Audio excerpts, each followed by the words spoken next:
في سنة 2025 البلد بتواجه خطر جديد وبينتشر فيروس بيحول كل البشر لزومبي، والكارثة دي بتنتشر بسرعة جدا وبتصيب ملايين من البشر وبتعرض البلد ومصير البشرية للهلاك. وقتها الجيش بيتجاوب بسرعة وبيحاول يسيطر على الفيروس وبيقتلوا أي زومبي بيحاول يهرب من البلد علشان المرض ما ينتشرش في البلاد. وعلشان كده الجيش بيعمل وحدة نخبة جديدة وهي الوحدة الخاصة بالعدوى، ومهمتهم عبارة عن إنهم يقتلوا أي زومبي. وهنا بنتعرف على والكر قائد الوحدة دي، واللي معروف بإنه واحد من أنجح صيادين الزومبي، وسمعته بتكون معروفة بسبب المعارك الكتيرة اللي خاضها في الشوارع المميتة. وفي المشهد اللي بعد كده بنتعرف على جلوريا المديرة التنفيذية لشركة الأسلحة سايكلوبز اللي بتقدر تكبر الشركة. وقتها كارثة انتشار الفيروس ساعدت شركات الأسلحة إنها تكبر بسرعة جدا، والكل بيطلب يتعامل مع شركة سايكلوبز للأسلحة، بداية من الأفراد العاديين لحد الوكالات العالمية. فبنلاقي 2 رجالة قاعدين مع جلوريا في المكتب وبيطلبوا منها تبدأ تشتغل على لقاح بدل ما تسبقها واحدة تانية من الشركات المنافسة. بس جلوريا بكل هدوء بتأكد لهم إن السباق شغال أصلا، وإنهم بدأوا يعملوا تجارب للقاح، وإن في عالمة اسمها تيرا عملت تطور كبير في المعمل في مدينة ترمينال. وقبل ما يكملوا كلامهم مساعدة جلوريا بتدخل ومعاها تقارير جديدة وبتقول لهم إن تجارب اللقاح بتتطور أسرع مما كانوا متوقعين. بس وقتها البلد ما بتكونش في حالة استقرار نهائي. وفي المشهد اللي بعد كده بنتعرف على كرايست، وده شاب مراهق حياته اتدمرت من وقت ما الفيروس بدأ وأصاب أهله، وهو دلوقتي عايش في عالم افتراضي بعد ما خلاص فقد الأمل. لحد ما في يوم بيجي 2 غرب من الجيش وبيطردوه، وبيكونوا عارفين بموضوع احترافه في ألعاب الواقع الافتراضي، فبيعرضوا عليه شغل خطير بس بمرتب عالي جدا، وكل اللي مطلوب منه إنه ينضم للمعركة الحقيقية. وفي الوقت ده بيكون في بث مباشر بيتعرض لماتش ملاكمة والعالم كله بيتفرج عليه، وفي ملايين من المشاهدين بيتفرجوا على سامانتا وهي بتهزم منافستها. وبعد المعركة بتطلب فلوسها من الراجل اللي عرض البث المباشر، ولما بيعرض عليها يقلل نسبتها مقابل إنها تشتغل معاهم بشكل مستمر، ساعتها سامانتا مش بتتردد وبتقوم ضرباه وبتاخد موبايله وبتجري. بس حراس الأمن بيجروا وراها وبيمسكوها قبل ما تبعد. وفي اللحظة دي بتلاقي الرجالة الغامضين بتوع الجيش واقفين قدامها وبيعرضوا عليها فرصة هي ما تقدرش ترفضها، وبيقولوا لها إنهم هيدوا لها مبلغ عالي وهيمسحوا سجلها الإجرامي من قاعدة بيانات البوليس. وسامانتا علشان تهرب من الحياة الصعبة اللي هي عايشاها فبتوافق. بس بنعرف إنها مش الوحيدة، لأن كرايست كمان ومعاه مجموعة تانية من الشباب بينضموا لنفس الفريق، ومنهم دانييل لاعب بابجي المحترف، وجيرالد الشاب اليائس كان عنده استعداد يعمل أي حاجة علشان الفلوس، ونايومي بنت كل اللي فارق معاها هو إنها تنتقم من الزومبي بعد ما قتلوا عيلتها. وبعدين بيتاخدوا كلهم لقاعدة عسكرية، وهناك بيقابلوا الراجل اللي ورا المهمة دي اللي هو العقيد كونلاند، وبيكون معاهم الكابتن روكستوك ومعاهم الكابتن والكر المشهور وصياد الزومبي الأسطوري. ووالكر بيدخل في الموضوع على طول وبيشرح لهم إن سايكلوبز شركة الأسلحة محتاجاهم، ومهمتهم هي إنهم يجيبوا علماء من المعمل اللي في مدينة ترمينال واللي بقت دلوقتي عبارة عن وكر للزومبي. وبيشرح لهم إنهم محتاجين جيل جديد، وده دور كرايست والفريق بتاعه، وبيقول لهم إنهم هيتدربوا علشان يكونوا صيادين زومبي. وتاني يوم على طول الفريق بيبدأ تمارين صعبة، وبيبدأ بتمارين جسدية وبعدها بيتدربوا على الأسلحة والنشان. بعد كده والكر بيعرفهم على أنواع كتيرة جدا من الأسلحة وبيخليهم يختاروا بناء على الأنواع اللي بيفضلوها. فجون بيبدأ أول واحد وبينشن على زومبي ببندقية، بس أول ما الزومبي بيقوم تاني بيخاف وبيرمي البندقية والرصاصة بتيجي فيه بالغلط، وبيكون واضح إن الشباب لسه مش جاهزين للمعركة دي. ووالكر بيفهم إنهم محتاجين أكتر من استخدام الأسلحة، وده لأنهم محتاجين يكسبوا مهارات، وعلشان كده بيغير أسلوبه وبيعلمهم أساليب مميتة علشان يقدروا يخلصوا على الزومبي بشكل أسرع. بس مش كلهم بيبقوا جاهزين يتعلموا ده، وواحد منهم بيتعامل بثقة زيادة عن اللزوم وبيحاول يقتل زومبي بإيديه، ولكن مش بياخد باله إن الزومبي لسه عايش فبيتعض. وقتها والكر بينادي الملازم مارتينوف علشان يعلمهم أساليب القتال والمهارات الحيوية اللي محتاجينها، وده علشان يعرفوا يموتوا الزومبي من قريب. ومارتينوف بيوري لهم ازاي يستخدموا السكاكين والسطور، وبيقول لهم انهم لو توتروا وقتها مش هيكون في مجال للتردد، ولازم يستخدموا قنبله لانها تقدر تخلص على مجموعه كبيره قوي من الزومبي في ثواني بسيطه. وبعد التمارين الصعبه دي الفريق بياخد وقت يرتاح فيه، بس جيرالد وهو بيلعب بلياردو بيجي له جندي وبيطردهم وبيقول لهم انهم مجرد عيال صغيره ما عندهمش خبره وما يستاهلوش رفاهيه مؤسسه الجنود. بس كرايست مش بيخاف منه وبيرد عليه وبيفكروا انهم اتمرنوا زيهم ودلوقتي بقوا من ضمن نخبه صيادين الزومبي، يعني جنود حقيقيين زيهم بالظبط. والموضوع بيكبر، وقبل ما يتخانقوا مع بعض والكر بيتدخل، ووجوده لوحده بيخلي الخناقه تتفض وبيخلي الشباب يرجعوا المقر بتاعهم وبينهي الموضوع. واول ما الشباب بيمشوا بيتكلم هو مع الجنود وبيفكرهم ان الشباب اللي بيتمرنوا دول هم اللي هيدافعوا عن بلدهم، مش بس من اعدائهم التانيين لا كمان من الزومبي المميتين. وبيطلب من الجنود انهم يحترموا كرايست والشباب. وفي الوقت ده في معمل سايكلوبز اللي مستخبي في مدينه ترمينال بتحصل كارثه كبيره جدا، والزومبي بيقتحم المكان والدنيا بتتبهدل على الاخر، وتقريبا كل اللي هناك بيتصابوا بالفيروس ما عدا واحده بس وهي العالمه تيرا واللي بتبعت اخر ايميل لجلوريا. وتاني يوم الجنرال كولين بيدخل المركز وشه مكشر وبيقول لهم ان جاله رساله من بنته تيرا قالت له فيها ان الزومبي دخلوا للمعمل، ودلوقتي هم ما عندهمش حل تاني غير انهم يروحوا لمدينه ترمينال وينقذوا تيرا وياخدوا بيانات الابحاث قبل ما تضيع. وقبل ما الفريق يتحرك بيشرحوا لهم المهمه وبيقولوا لهم ان هدفهم المنطقه زيرو اللي هي المكان اللي بدأ فيه انتشار الزومبي، بس المشكله ان المنطقه دي مليانه زومبي وهم محتاجين ياخدوا بالهم كويس جدا. وبعد كده بيستعدوا كويس وولكر والفريق بيركبوا الهليكوبتر وبيروحوا على طول على مدينه ترمينال. وهم في السماء وولكر بيبص على الشباب وبيقول لهم ان مفيش اي مجال للغلط وكل حركه لازم تكون محسوبه لان الغلطه الواحده ممكن تكلفهم كل حاجه. ولما بيوصلوا الكل بيكون متوتر وولكر بيقول لهم ياخدوا بالهم من الرصاص اللي بيضربوه لان صوت الرصاص العالي هيجذب الزومبي اكتر لناحيتهم. بس اول ما بيقربوا من المبنى دانيال بيتجمد في مكانه من الخوف، ومن خوفه بيضرب نار بالغلط وصوت الرصاصه بيلفت انتباه عدد كبير جدا من الزومبي، وده بيجبر الفريق انهم يضربوا نار كلهم مع بعض علشان يخلصوا على الزومبي. وهما بيقتلوهم كرايست بيلمح مجموعه تانية من الزومبي جايين من وراهم، فولكر بيقول لهم على طول ينسحبوا ويروحوا لمبنى قريب لان مهمتهم مش انهم يقتلوا الزومبي، مهمتهم هي انهم يلاقوا تيرا. بعد كده الفريق بيقفل الابواب في الوقت المناسب بس بيلاقوا اعداد الزومبي كل مدى بتزيد. وفي وسط كل ده الكابتن روك مش بياخد باله من الزومبي اللي جايين من ورا وللاسف بيهجموا عليه وبيحاصروه من كل مكان. والشباب لما بيشوفوا ده بيترعبوا وبيهربوا علشان يبعدوا من الزومبي، ودانيال بيتعامل على اساس ان المرشد بتاعهم وبيقول بصوت عالي انه لقى المعمل، فمش بيضيعوا وقت وبيجروا على هناك على طول علشان عارفين ان الوقت بيجري والزومبي بيقربوا منهم. واخيرا بيوصلوا المعمل وبيلاقوا تيرا واللي بتكون مأمنه كل بيانات البحث.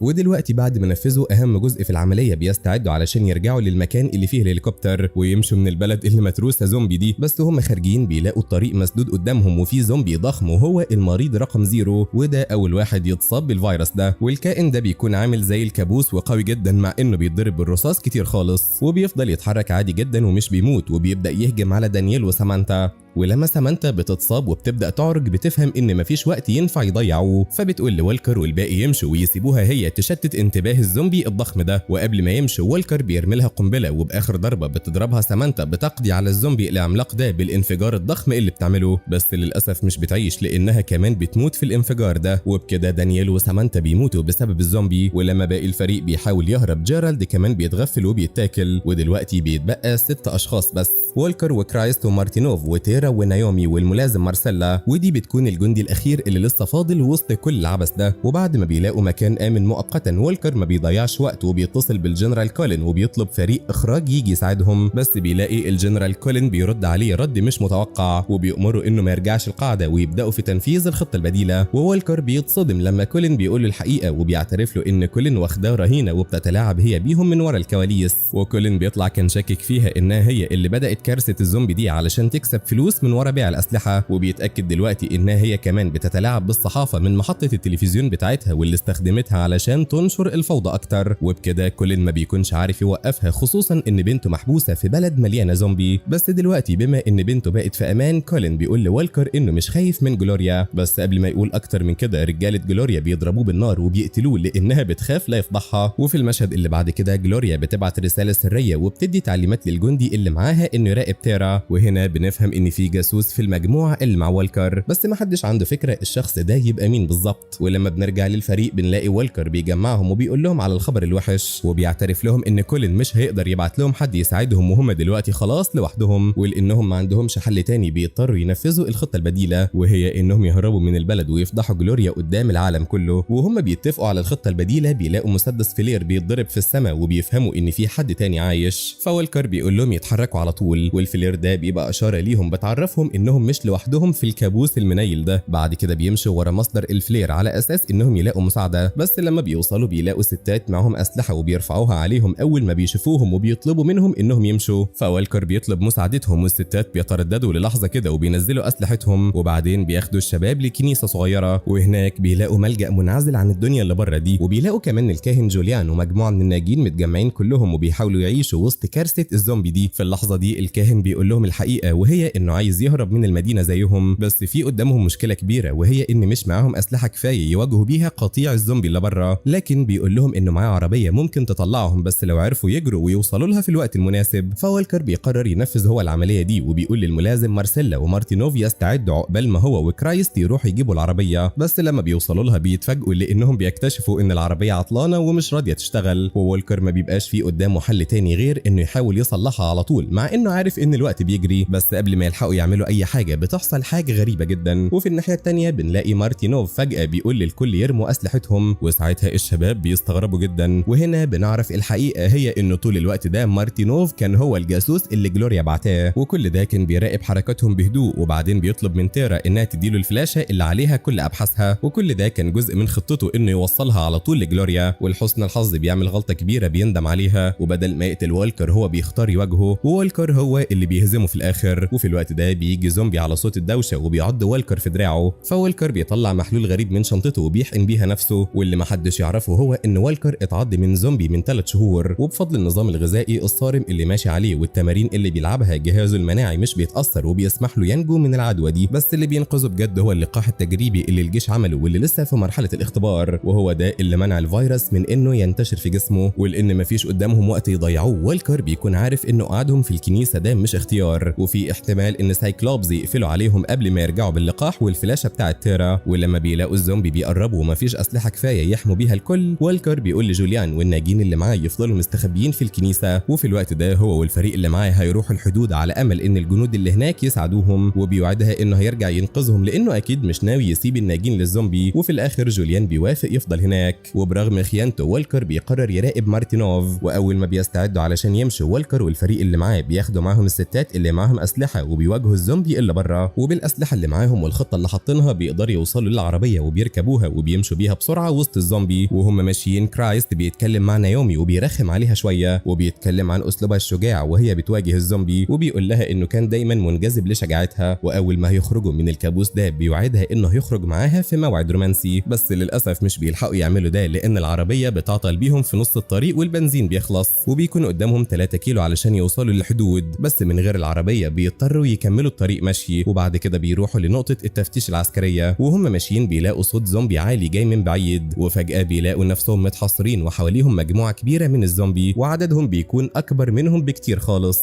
فوالكر بيقول لتيرا والباقي يروحوا يستخبوا في مبنى قريب، وبيروح يدور هو على كرايست ونايومي اللي انفصلوا عنهم وسط الهجوم. وفي الناحية التانية جوليان بيبقى بيراقب مارتينوف وبيحاول يتكلم مع الراجل اللي خانهم كلهم، وبيتكلم معاه وبيحاول يقنعه انه يتوب قبل ما يموت. ولما بيشيل الشريط اللي على بقه، مارتينوف بيعترف له انه اتأثر فعلا وندمان على اللي عمله، وبيوعده انه لو فكه هينقذه هو والباقي على امل انه يكفر عن اللي عمله. بس اول ما جوليان بيثق فيه وبيفكه، مارتينوف بيطلع كان بيكذب عليه وبيهجم على جوليان في لحظة، وبتطلع توبته دي مجرد خدعة علشان جوليان يفكه. وفي الوقت ده في مكتب سايكلوبز جلوريا بتتعامل بكل برود، ولما بتكلم رجالتها بتتعصب علشان بتعرف من مارتينوف انهم ما قدروش ياخدوا اللقاح، والزومبي مع الوقت بيزيدوا وبيبقوا اقوى. ولما الوضع بيخرج عن السيطرة بتؤمر رجالتها انهم يفجروا مدينة ترمينال، وده لانها لازم تتمحي من على الخريطة قبل ما العدوى تنتشر اكتر من كده. ولما بنرجع للمبنى اللي فيه تيرا والباقي اللي مستنين والكر ينقذهم، بيلاقوا الوضع مختلف تماما، والستات اللي قبلهم في الكنيسة بيرفعوا اسلحتهم على تيرا ومارسيلا، وبيطلعوا هم كمان جواسيس جلوريا بعتهم علشان ياخدوا اللقاح. بس قبل ما الوضع يسوء، والكر بيوصل في الوقت المناسب وبيموتهم وبينقذ تيرا ومارسيلا من الفخ ده. وفي الناحية التانية بعد ما نايومي وكرايست بيهربوا من الزومبي بالعافية، بيتكلموا مع بعض وبيحكوا لبعض قد ايه هم زعلانين على اهلهم اللي خسروهم، وبيحسوا بترابط بينهم هم الاثنين. بس للاسف اللحظة دي مش بتدوم لوقت طويل، ومرة واحدة نايومي بتتعرض للهجوم من زومبي كتير جدا، وعلشان تنقذ كرايست بتفجر قنبلة وبتموت وبتاخد معاها الزومبي اللي حواليها. ولما بنرجع لوالكر بيبقى بيتكلم مع تيرا، وفجأة بيلاحظ ان مارسيلا مش موجودة، فبيتخض وبيروح يدور عليها، ولما بيشوفها بيلاقيها مصابة إصابة خطيرة ومتغرقة دم. وبعدها على طول بيكتشف ان مارتينوف جه وراهم وهجم عليها. وقتها والكر بيتغاظ اكتر لما بيكتشف ان هو اللي عمل كده، والاتنين بيقتلوا بعض من تاني. وبنلاحظ وقتها ان مارتينوف حريف في القتال اليدوي، وفي ثواني بنلاقيه ماسك والكر وبيخنقه. واول ما والكر بيبدا يفقد وعيه، تيرا بتيجي وبتضربه بالنار وبتنقذ والكر على اخر لحظة. وللاسف صوت الرصاصة بيعمل صدى صوت وبيجذب زومبي كتير جدا، وبيبداوا يهجموا عليهم وهم جعانين. ولما والكر بيستوعب الخطر اللي هم فيه، بياخد قرار صعب جدا ومش بيقدروا يخاطروا ويفضلوا مكانهم لوقت اطول. وبعد ما بيبص لمارتينوف بصة اخيرة، بيلف وبيقول للشباب يتحركوا، والزومبي بيهجموا على مارتينوف بيقف على طول وبياكلوه، والفريق بيسمعوا صوت صريخ وهم ماشيين. وقبل ما والكر وتيرا يكملوا هروب، كرايست بيوصل ووشه حزين وبيقول لهم ان نايومي ماتت، وبما ان مارسيلا كمان ماتت فكده مفيش غيرهم هم الثلاثه. بس مش بيلاقوا وقت يزعلوا فيه لانهم لازم يوصلوا للحدود لو عايزين يهربوا من الكابوس المرعب ده. ولما بيوصلوا الحدود اخيرا بيتصدموا لانهم بيلاقوا نقطه التفتيش متحصره بالاف الزومبي، ولما بيشوفوا عددهم بيفهموا انه مستحيل يعدوا من بينهم من غير ما يواجهوهم. ووالكر بيعرف انهم مفيش قدامهم حل تاني غير انهم يواجهوا الزومبي ويدعوا انهم يوصلوا قبل ما يموتوا. وفي الوقت ده واحد من الجنود اللي واقفين على الحدود بيشوف الناجين، ولما بيلاحظ الخطر ده بيتصل بالطيارات الحربيه على طول وبيأمرهم يأخروا المهمه لان خطتهم كانت انهم يفجروا المدينه باسلحه نوويه ويبيدوها تماما. وقتها صوت الطيارات الحربيه بيشتت انتباه الزومبي، فوالكر والشباب بيستغلوا الفرصه وبيجروا من وسط الزومبي بسرعه لحد ما بيوصلوا اخيرا للجنود اللي عند الحدود. وبعد ما بيوصلوا والكر والفريق بيحكوا لهم اللي حصل، والجنود وهم بيستعدوا علشان يرجعوهم المقر والكر بيقف في مكانه وبيقول لهم انه لسه في حاجه محتاج يعملها، وبيفكرهم انه وعد جوليان انه ينقذه هو والناس اللي معاه في الكنيسه وما ينفعش يتخلى عنهم دلوقتي. بس للاسف لما بيوصل بيلاقيهم كلهم اتحولوا لزومبي، ولما مش بيلاقي حل تاني بيضطر يقتلهم واحد واحد وهو مقهور. وفي المشهد اللي بعد كده بنكتشف الحقيقه، وهي ان السيناريو كله كان عباره عن لعبه افتراضيه كرايست واصحابه كانوا بيلعبوها، وكل ده كان مجرد وهم ومحاكاه. بس رغم كل ده كرايست بيحكي ان بعد اسبوعين اللعبه اللي كانوا بيلعبوها بتتحول لحقيقه، وبينتشر فيروس وبيحول الناس لزومبي بجد والعالم كله بيتدمر. وكرايست بما انه واحد من الناجين القليلين بيعمل وحده خاصه ومهمتها انها تبني اللي البشر خسروه. والفيلم بيخلص وبنستوعب ان اللي عاشوه ده كان مجرد البدايه والعالم دلوقتي اتدمر والامل الوحيد انهم يبنوه من اول وجديد. وملخص القصه دي هو ان لو حد بيلعب لعبه واقع افتراضي فتاكد ان الزومبي بيكونوا بيتصرفوا على انهم زومبي حقيقيين، لان بصراحه مفيش اصعب من انك تكون بتلعب لعبه وللاسف تتحول لحقيقه. ولحد هنا بتنتهي احداث فيلمنا النهارده، استنوني بقى في فيديوهات وملخصات جديده. سلام.